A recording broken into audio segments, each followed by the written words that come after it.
ব্যক্তি বা দলের নয়, পুলিশকে জনগণের স্বার্থে কাজ করার আহ্বান প্রধানমন্ত্রী। পেশাদারিত্বের সাথে আপোষ না করার নির্দেশ।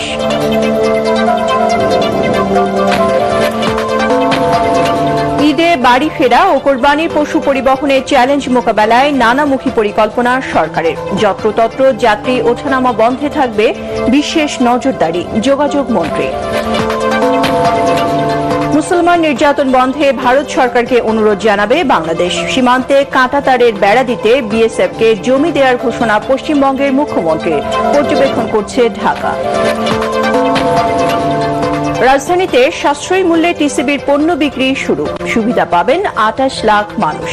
সিন্ডিকেট ভেঙে বাজার নিয়ন্ত্রণে কাজ করছে সরকার, বাণিজ্য মন্ত্রী। হাওড়ে ডুবো সড়ক নির্মাণের তাগিদ স্থানীয়দের। সুনামগঞ্জে কর্মকর্তাদের বিরুদ্ধে সময় মতো ব্যবস্থা না নেওয়ার অভিযোগ জনপ্রতিনিধিদের।